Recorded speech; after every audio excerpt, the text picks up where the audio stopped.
Hi, my name is Isabel. I have a personal beef with Icks. I really, really, really hate Icks. So this is a list of Icks you are allowed to have. Let's begin. First ick is when they use the word female instead of woman or girl. The other version would be when they say a male instead of man or boy. What the fuck?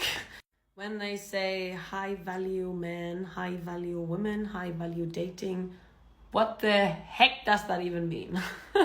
The use of the words alpha, beta, sigma male, alpha male, when they think they are an alpha male, I promise you they are not. Or when they have a misconception that women only want 6 figures, 6-pack, 6 feet men and do all of this work to have that and like zero emotional development. And then you have these very empty, shallow men who just want to impress a woman and then they don't get her. And then they say, oh, women are bad, women are ridiculous. When they order tons of cheap stuff on AliExpress, Temu or Amazon and can't seem to reflect that the fact that they are feeding a capitalist beast, you know? And buying shit, by the way, stuff that breaks all the time. People who vote right-wing, ugh.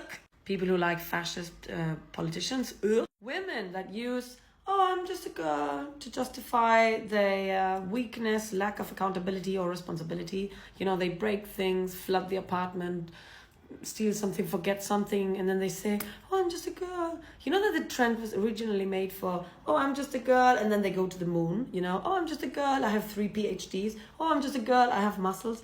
That's what the trend was supposed to be like, to say, oh, I'm just a girl, and I do girly things, and girly things can be being strong, I don't know, flying a plane, doing something cool, and not being a girl, like a literal childish girl, you know?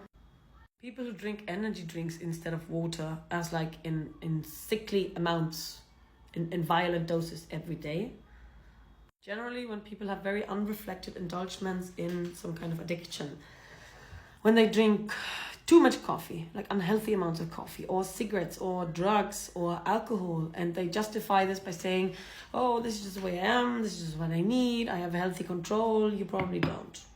Nobody who says, I have a healthy relationship to drugs has one. In general, people who say, this is the way I am, without being willing to change, grow, develop, or take criticism, ugh!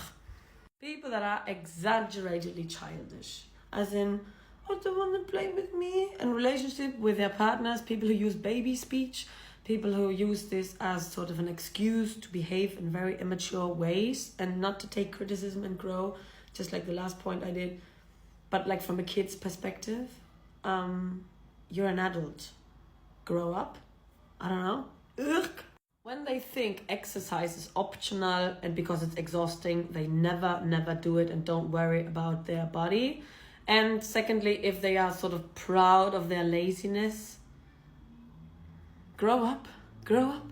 It's not like it's a hobby or something. It is a non-negotiable. You need to be doing this every day. You're an adult now. Take care of your body. People who think that they have provocative humor and some kind of extreme dark humor, and in reality, or that they are only honest and they say things the way that they are, straightforward, and in reality they're just hurtful, unfunny, racist, uncomfortable, sexist, misogynist, whatever, and they think that their humor is in some kind of way rebellious and provocative and forbidden. I find that just exhausting. It's usually a sign of, usually men do this, usually immature men, usually men who don't really have empathy for women, kids, elderly people, whatever.